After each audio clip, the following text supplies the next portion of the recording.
నమస్తేనండి. అందరూ ఎలా ఉన్నారు? బాగున్నారా? Welcome back to our channel Telugu నీతి కథలు మరియు ఆధ్యాత్మిక కథలు. ఈరోజు మనం చెప్పుకోబోయే కథ హా రత్నశాలి. కోసల దేశంలో కరుణాకరుడు అను రాజు ఉంటాడు. అతని భార్య కళ్యాణి. వారికి సంతానం లేదు.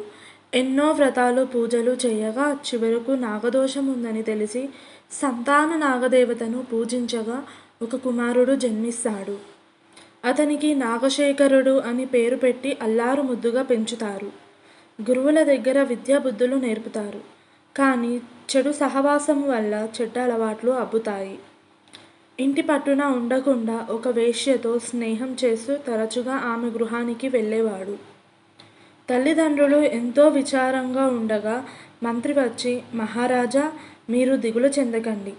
రాకుమారునికి మంచి సమయం చూసి పెళ్లి చేసే బాగుపడతాడు.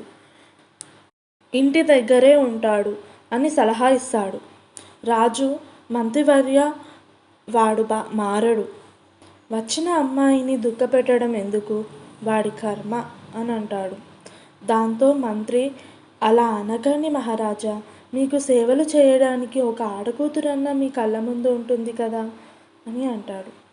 రాజు మంత్రి మాటలకు ఒప్పుకుంటాడు. మంత్రి రాకుమారుని దగ్గరకు వెళ్ళి పెళ్లి ప్రస్తావన తెస్తాడు. రాకుమారుడు ముందుగా ఒప్పుకోడు.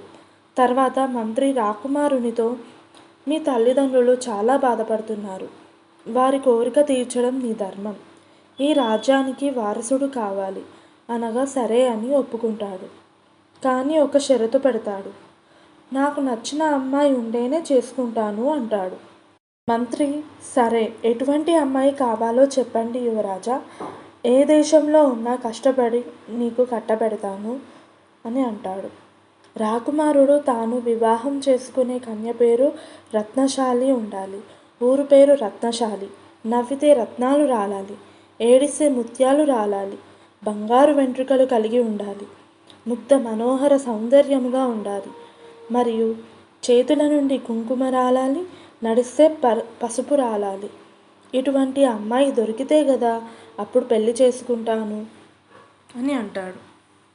అప్పుడు మంత్రి రాజు దగ్గరకు వెళ్ళి యువరాజు యొక్క కోరికను చెప్పగానే రాజు ఆశ్చర్యపోయి నా కుమారునికి ఇంకా పెళ్లి కాదని నిర్ణయించుకొని మౌనంగా ఉంటాడు. మంత్రి రాజుతో, మహారాజా, మీరు దిగులు చెందకండి. ప్రయత్నం చేద్దాం. మన సేవకులను అన్ని రాజ్యాలకు తింపుదాం. రాజు సరే అని ఒప్పుకుంటాడు. మంత్రి సైనికులను పిలిచి నలుదిక్కుల అన్ని రాజ్యాలలో ఇటువంటి అమ్మాయి కనిపిస్తే వెంటనే తెలియజేయండి. ఇది రాజాజ్ఞ. అందరూ వెళ్ళండి. సైనికులు మరియు నాయులు దేశాలన్నీ తిరుగుతూ బాగా అలసిపోయి చెరువు గట్టున విశ్రాంతి తీసుకుంటారు. అక్కడ కొందరు రజకులు బట్టలు ఉతుకుతూ ఉంటారు. ఒక సైనికుడు చూస్తుండగా ఆ బట్టల్లో ఒక బంగారు వెంట్రుక కనిపిస్తుంది. అనుమానంతో అక్కడి రజకునితో, ఈ పట్టణం పేరేమిటి అనగానే రత్నపురము అని అంటాడు. మీ రాజు పేరు అని అడగగా రత్నసాగరుడు అని, మీ మహారాణి పేరు అడగగా రత్నావతి అని, చివరగా మీ యువరాణి పేరు అని చెప్పమనగా రత్నశాలి అని సమాధానం వస్తుంది. సైనికులు ఎంతో సంతోషించి మనం వెతుకుతున్న పని అయినట్టే అని సంతోషించి మహారాజు దగ్గరకు వెళ్తారు. మహారాజా, మేము కోసల దేశ కరుణాకరుడు మహారాజు యొక్క సేవకులము. మా యువరాజు పేరు నాగశేఖరుడు. ఒక పని నిమిత్తము పంపినారు. మా యువరాజు కొరకు వధువును వెతుకుతూ వచ్చాను.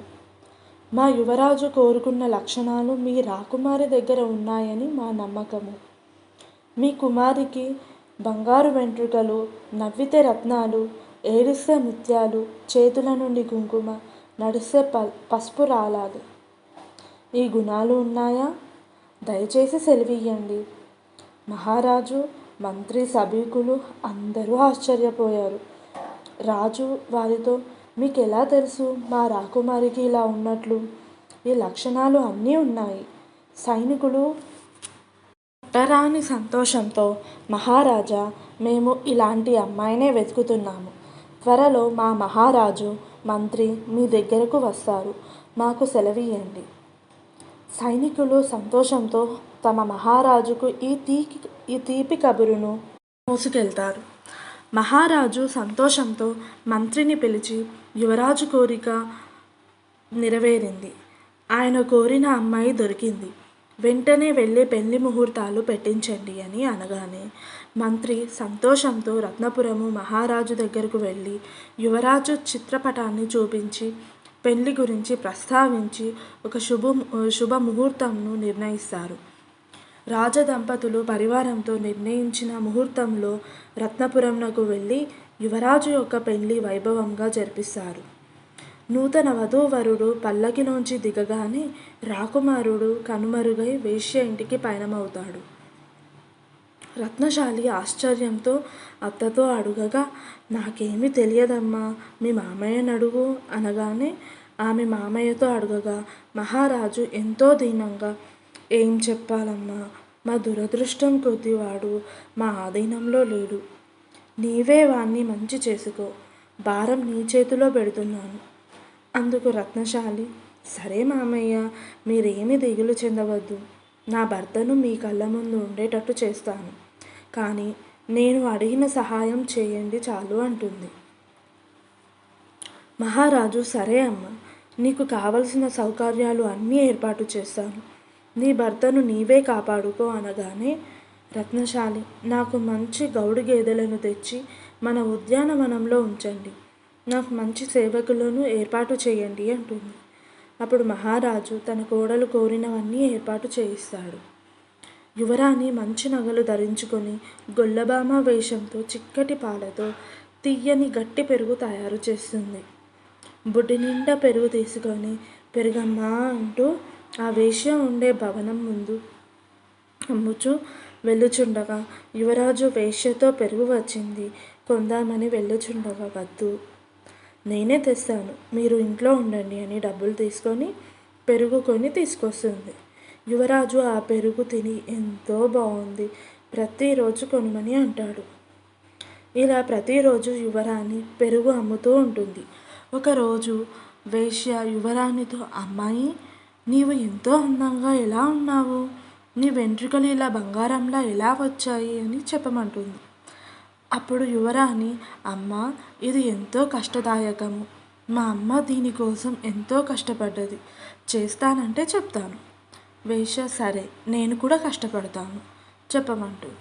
అప్పుడు యువరాణి, సరే, జాగ్రత్తగా విను, 3 రోజులు ఎవరికీ కనబడకుండా జీడి గింజలు దంచి తలకు పెట్టుకొని బట్ట కట్టాలి, 3 రోజుల తర్వాత బయటకు రావాలి, నీ కోరిక తీరుతుంది అని అంటుంది. యువరాజు ఎంత చెప్పినా వినకుండా వేశ్య జీడి గింజలు దంచి తలకు పెట్టుకుంటుంది. యువరాజు నీ ఇష్టం అని ఊరుకుంటాడు. తెల్లవారగానే యువరాణి పెరుగు అంటూ వస్తుంది. అప్పుడు యువరాజు పెరుగు కావాలని బయటకు వచ్చేసరికి ఆశ్చర్యపోతాడు. ఎంత అందంగా ఉంది,